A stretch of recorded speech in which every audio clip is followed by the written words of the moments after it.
الحمد لله رب العالمين والصلاة والسلام على سيد الأنبياء والمرسلين وعلى آله وأصحابه أجمعين أما بعد.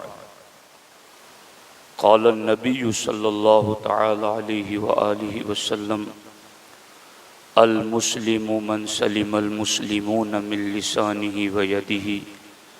صدق رسول اللہ صلی اللہ تعالی علیہ وسلم.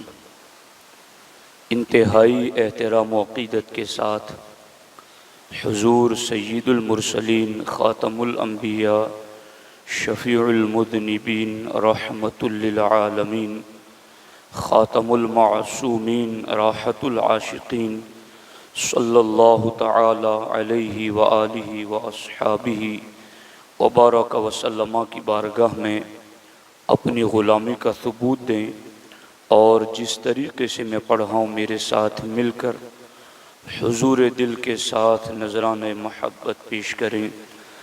الصلاۃ والسلام علیک یا رسول اللہ،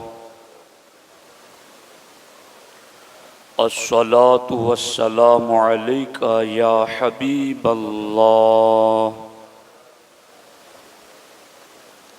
الصلاۃ والسلام علیک یا نبی اللہ، وعلی آلک واصحابک یا نور اللہ، صلی اللہ تعالی علیہ وسلم.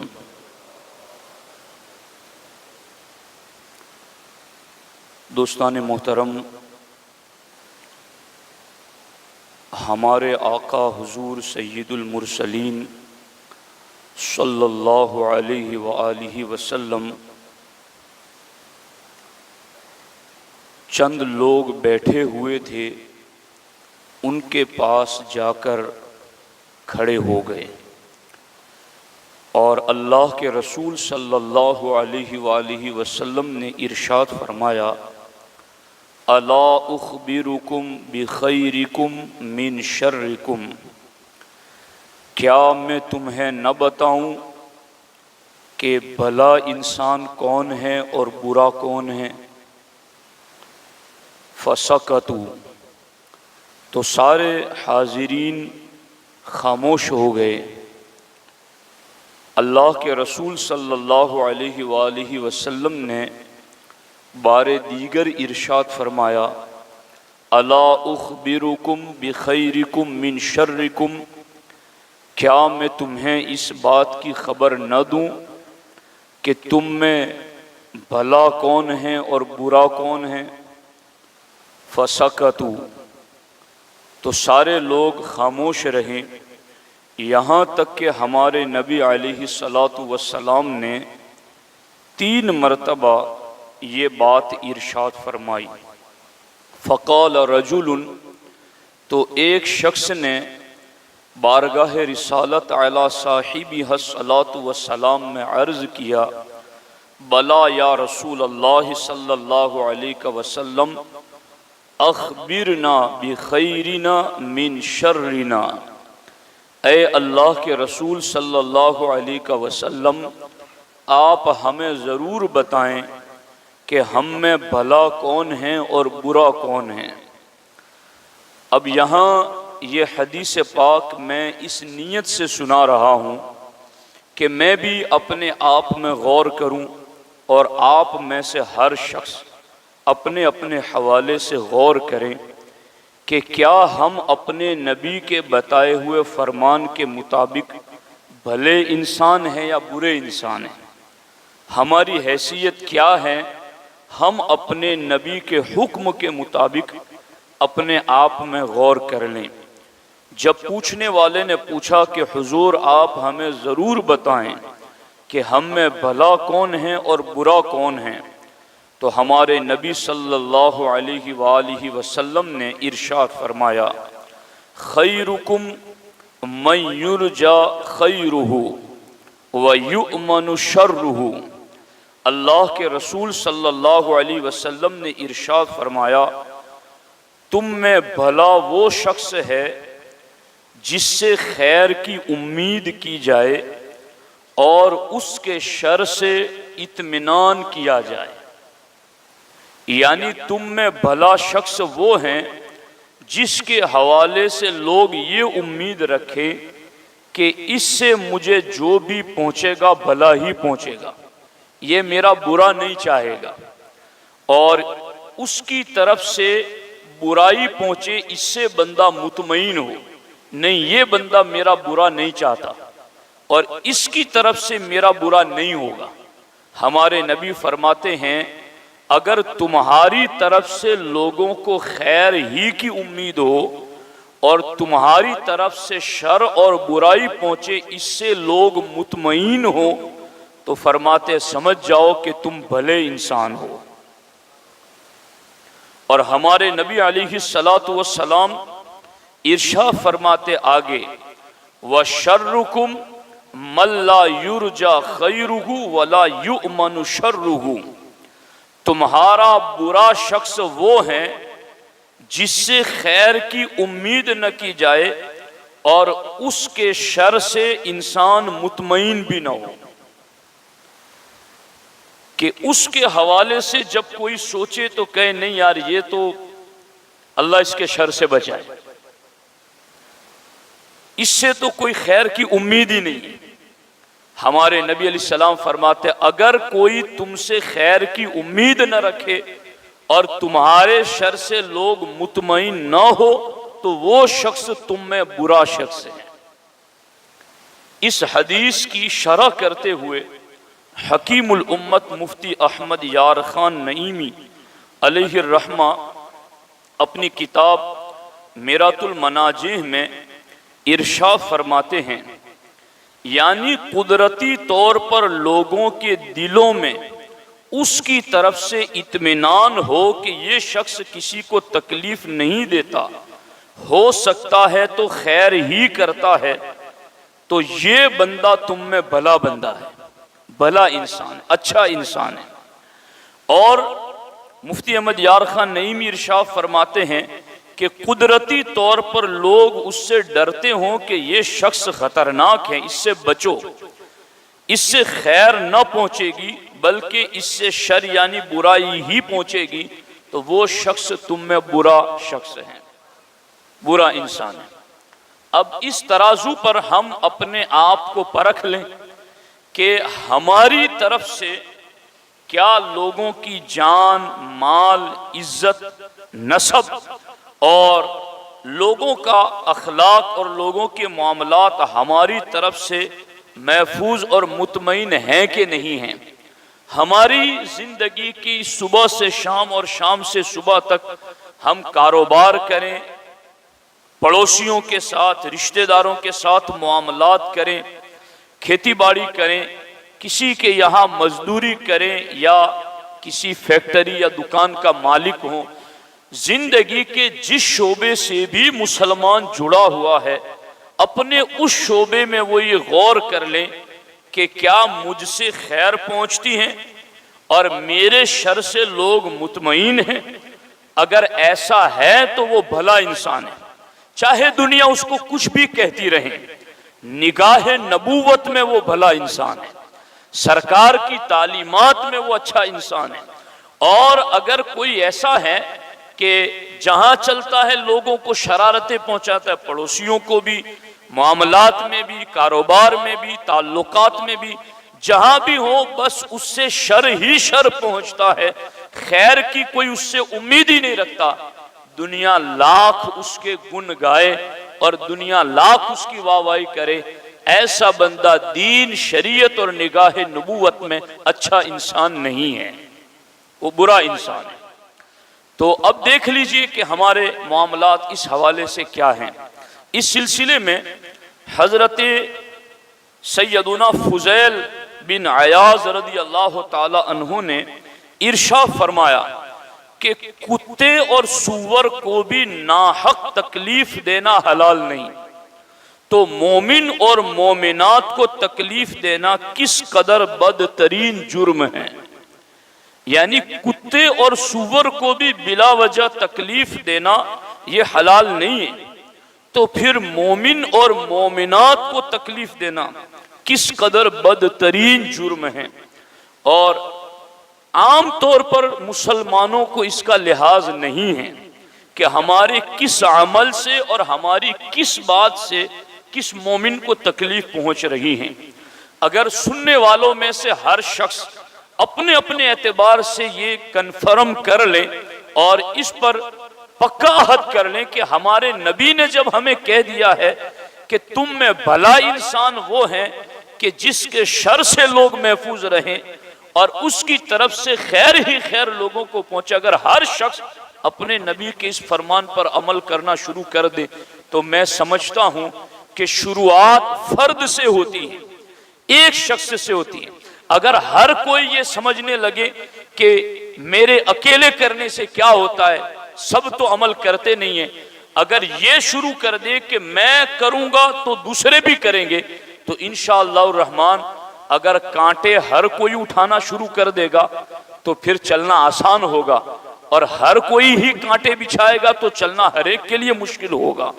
تو ہمارے نبی علیہ السلام کے فرمان کی روشنی میں ہمیں بھلا بننے کی کوشش کرنی چاہیے، اور ہمارے صوفیاء صالحین تو یہاں تک فضیل بن عیاض جیسے اللہ کے ولی فرماتے ہیں کہ سور اور کتے کو بھی بلا وجہ تکلیف پہنچانا حلال نہیں ہے، تو پھر مومن اور مومنات کو تکلیف پہنچانا کس قدر بدترین جرم ہے۔ اور میں اس پر چونکہ ہر شخص کو پوری زندگی میں ایسی باتیں سننے کو نہیں ملتی جو اس کی زندگی میں ہر بات انقلاب پیدا کر دے، مگر میں نے اس چیز پر غور کیا کہ ہمارے صالحین بزرگان دین کچھ باتوں کو غیبی آواز سمجھتے تھے، کچھ تعلیمات کو یوں سمجھتے تھے کہ یہ میرے لیے آج مجھے کہا گیا، اور وہ کیسے ہوتے تھے، کتنے پائے کے بزرگ ایسی باتوں کو غیبی آواز سمجھ کر کے اپنے اوپر نافذ کرتے تھے۔ حضرت سیدنا امام اعظم ابو حنیفہ رضی اللہ تعالیٰ عنہ کتنے بڑے امام ہیں، کروڑوں لوگ ان کے فالوورز، اور ان کی فقہ پر عمل کرتے ہوئے حنفی دنیا کے کئی حصوں میں سارے ائمہ کے مقابل سب سے زیادہ ان کے ماننے والے۔ امام مسعر بن کدام رضی اللہ تعالیٰ عنہ فرماتے ہیں کہ روز امام اعظم کے ساتھ کہیں سے ہم گزر رہے تھے، بے خیالی میں امام اعظم رضی اللہ تعالیٰ عنہ کا مبارک پاؤں ایک لڑکے کے پیر پر پڑ گیا، اس لڑکے کی چیخ نکل گئی اور اس کی زبان سے بے ساختہ یہ جملے نکلے، یا شیخ الا تخاف القصاص یوم القیامہ، اے جناب کیا آپ قیامت کے دن لیے جانے والے انتقام خداوندی سے ڈرتے نہیں؟ آپ کا پاؤں میرے قدم پر پڑ گیا تو کیا اللہ کی بارگاہ میں بدلہ دیا جائے گا، اس سے آپ ڈرتے نہیں ہیں؟ یہ سنتے ہی امام اعظم پر لرزہ طاری ہو گیا اور آپ بے ہوش ہو کر زمین پر گر پڑے۔ جب کچھ دیر بعد ہوش آیا تو حضرت مسعر نے عرض کیا کہ ایک لڑکے کی بات تھی اور آپ اس قدر کیوں گھبرا گئے؟ تو امام اعظم نے فرمایا کیا معلوم کہ اس کی آواز میرے لیے غیبی ہدایت ہو، زبان سے اس کی نکلا مگر اس میں مجھے ہدایت دی گئی ہو، اور اس کو میں غیبی ہدایت سمجھتا ہوں۔ ہمارے بزرگوں کا معاملہ یہ تھا کہ وہ کسی انسان کی زبان سے نکلنے والے کلمات کو بھی اللہ کی ہدایت سمجھ کر کے اس پر گرا باندھ لیتے تھے۔ ہم ایک ہیں کہ اپنے نبی کے فرمان کو سن کر کے بھی اپنا جائزہ لینے کے لیے تیار نہیں ہیں۔ ہمیں بہت زیادہ غور و فکر کرنے کی اس مقام پر ضرورت ہے۔ اس سلسلے میں حضرت سیدنا ابو حازم رضی اللہ تعالیٰ عنہ فرماتے ہیں کہ آدمی کے بدخلق ہونے کی علامت یہ ہے کہ وہ اپنے اہل خانہ کے پاس اس حالت میں جائے کہ وہ خوشی سے مسکرا رہے ہوں اور اسے دیکھ کر خوف سے الگ الگ ہو جائیں، یعنی دوستوں میں بھی، ساتھیوں میں بھی، گھر والوں میں بھی وہ بیٹھ کر مسکرا رہے ہیں، خوش ہیں، مگر ایک بندہ آیا تو اب سارے پھیکے پڑ گئے. اب کوئی ادھر بھاگ رہا ہے، کوئی ادھر بھاگ رہا، پتہ نہیں یار یہ کون سی مصیبت لے کے آئے گا، اس کا کون سا شر ہمیں پہنچے گا. تو یہ بد خلق ہونے کی علامت ہے. اور ایک علامت یہ ہے کہ بلی اس سے ڈر کر بھاگ جائے یا کتا خوف کی وجہ سے دیوار پھلانگ جائے. یہاں تک بزرگوں نے کہا نہیں انسان تو انسان، جانور بھی جس کے شر سے بھاگے تو سمجھ جاؤ کہ وہ یہ اس کے بد خلق ہونے کی علامت ہے. غور کرنا چاہیے. میں تو سمجھتا ہوں ہمارے لیے تو ہر بات غیبی ہدایت لگ رہی ہے. یوں لگ رہا ہے جیسے یہ ہم میں سے ہر ایک کے لیے یہ باتیں ہو رہی ہیں. تو ہمیں ان باتوں کی طرف توجہ دینے کی بالخصوص ضرورت ہے. اب یہاں میں تکلیف جو پہنچتی ہے کسی کو، وہ اس کا کم سے کم درجہ کیا ہے. دیکھو صالحین نے کس درجے پر جا کر کتنی چھوٹی بات کو بھی انہوں نے تکلیف گردانا اور اس سے بچنے کی تلقین کی. اللہ اکبر. اب یہ ہر شخص یہ نہ سمجھے کہ ہماری ہر بات کو مولانا بتائے کہ تم یہ جو کرتے ہو یہ بھی لوگوں کو تکلیف دیتا ہے، یہ بات جو تم کرتے ہو یہ بھی لوگوں کو تکلیف دیتا ہے. خود سمجھنے کی ضرورت ہے. ہر بات تو ہر بندہ جانتا بھی نہیں اور ہر بات بندہ بتا بھی نہیں پاتا.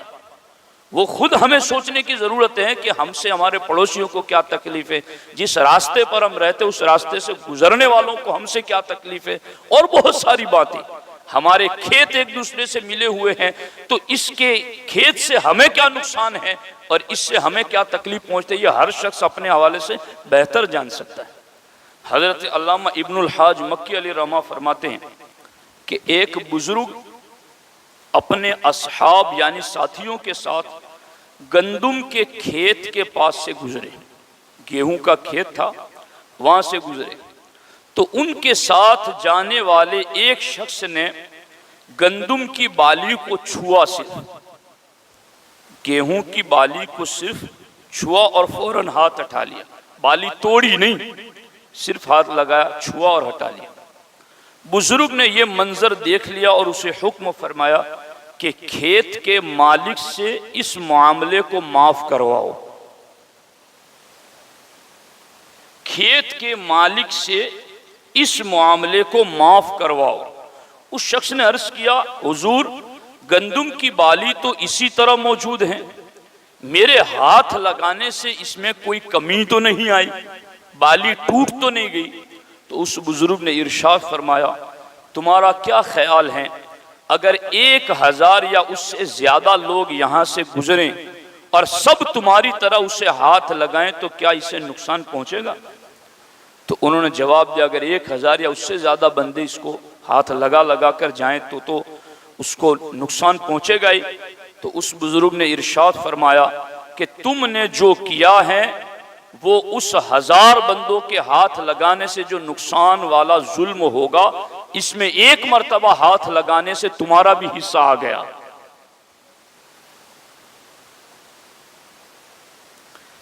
پھر اس شخص نے جب تک گندم کے مالک سے معافی نہیں کروا لیا اس بزرگ نے اس سے کلام نہیں فرمایا اور نہیں اسے اپنی صحبت میں رہنے کی اجازت دی.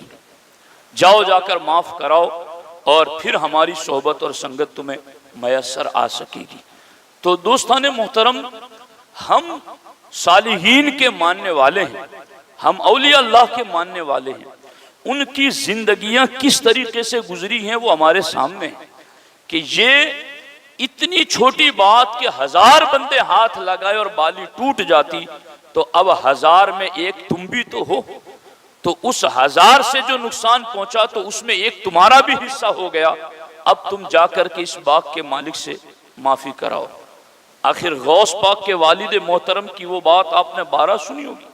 سمندر کے کسی اور کنارے سیب آ کر کے تیرتا ہوا آیا تھا اور اس کو بے ہوشی کے عالم میں کھا لیا. ہوش نہیں تھا، بھوک ہی اتنی زیادہ تھی کہ بار بار بھوک کی وجہ سے غشی طاری ہو جاتی تھی، مگر کھاتے ہی فوراً ہوش آیا اور کہا میں نے یہ کھا تو لیا مگر اس کے مالک سے میں نے اجازت تو لی نہیں. فوراً چل کے گئے. اور پھر 2 سال، کوئی سوچ سکتا ہے یہ باتیں آج لوگوں کو حکایتیں لگیں کہ یہ بناوٹی کس سے ہیں، لیکن یہی وہ چیزیں ہیں جس نے ان کو ولایت کے منصب تک پہنچایا، اللہ کا قریبی اور اللہ کا محبوب بنایا۔ 2 سال تک اس سیب کی معافی کے لیے وہاں رکھوالی کی انہوں نے، اور اس کھیت کے اندر، ان کے باغ کے اندر کام کیا اور مزدوری کی، اور پھر اسی کے عوض کے اندر کہ تمہیں معافی دی جائے گی جبکہ تم ہماری بیٹی کے ساتھ نکاح کر لو، اور پھر وہ بیٹی کی جو حالت بتائی گئی۔ تو آپ محسوس کر رہے ہیں کہ یہ صالحین کا طریقہ کیا ہے۔ اسی لیے ایک عیسائی نے اپنی کتاب میں لکھا کہ ایک جگہ سے وہ گزرا تو پتہ چلا کہ یہاں ایک راستے میں پتھر پڑا ہوا تھا، اور اس کی وجہ سے ایک بندہ گرا اور اس کا انتقال ہو گیا۔ تو اس نے کہا کہ میں یقین کے ساتھ کہتا ہوں کہ پتھر کی وجہ سے اگر کوئی بندہ یہاں گرا اور مر گیا تو مجھے یقین ہے کہ اس راستے سے جو بھی گزرا ہو، اس راستے سے مسلمان نہیں گزرا ہوگا، کیونکہ اگر مسلمان گزرتا تو ان کے نبی کی یہ تعلیم ہے، اماطۃ الاذی عن الطریق صدقۃ، کہ راستے سے تکلیف دہ چیز کا ہٹانا بھی صدقہ ہے۔ تو اگر مسلمان گزرتا تو وہ اتنی تکلیف سے بھی لوگوں کو بچاتا، تو اس کا یہ نہ ہوتا حادثہ اگر اس نے یہ چیز راستے سے ہٹا دی ہوتی۔ تو کہاں ایک دور وہ تھا کہ جب لوگ یہ تصور کرتے کہ یہ تکلیف دہ چیز یہاں پڑی ہے تو وہ یہ سمجھتے تھے کہ اس راستے سے مسلمان نہیں گزرا ہوگا، اور آج حالات بالکل اس کے برعکس ہو چکے ہیں۔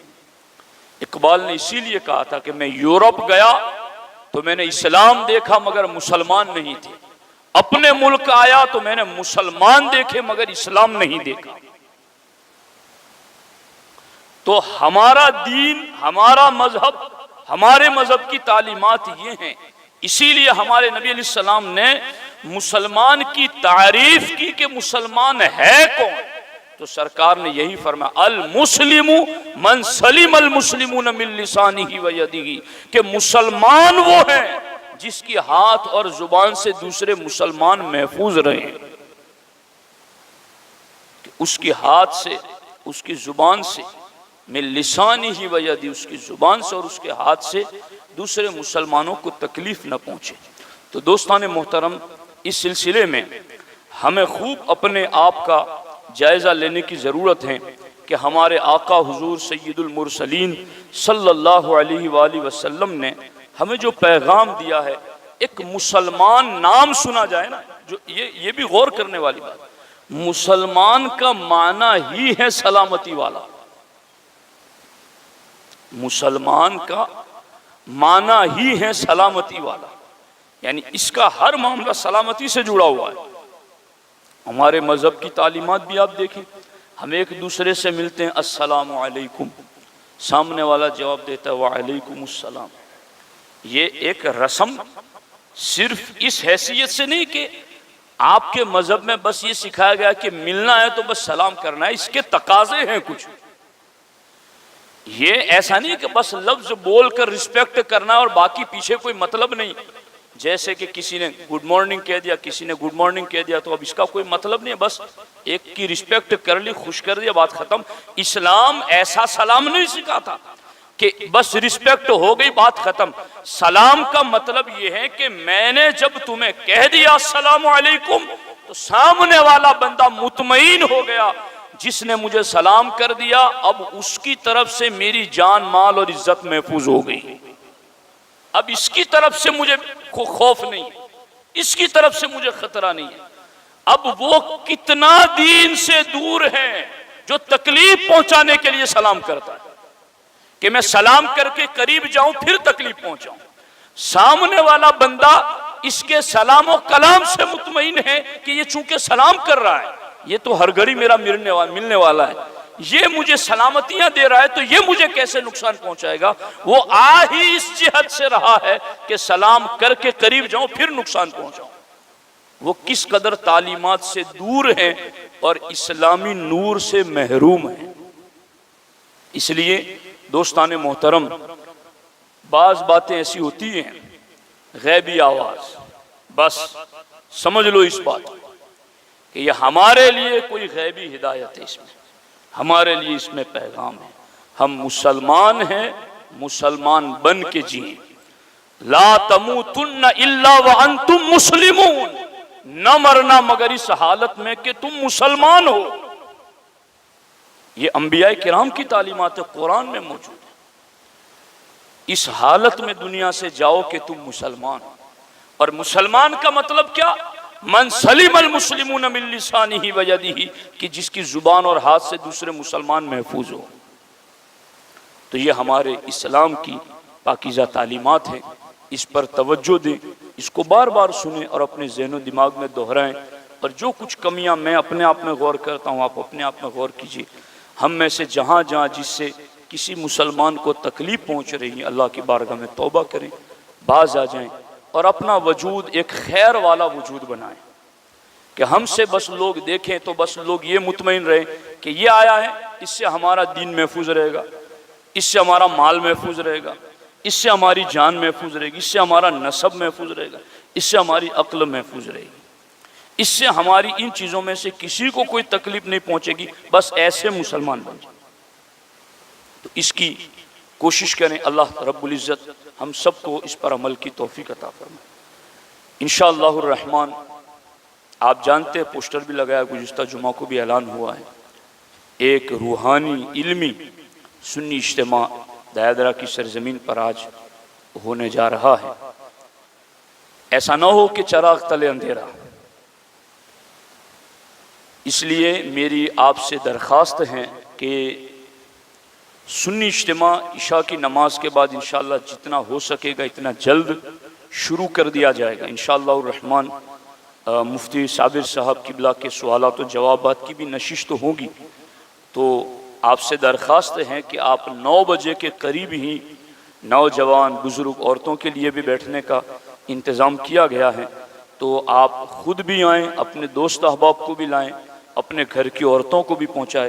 سرکار غوث پاک سے محبت کرنے والوں، غوث پاک کی تعلیمات سنائی جائیں گی، تو آپ اس پر نور روحانی علمی محفل میں ضرور شرکت فرمائیں اور سرکار غوث پاک کے فیضان سے مالا مال ہونے کی کوشش کریں۔ السلام علیکم ورحمۃ اللہ وبرکاتہ۔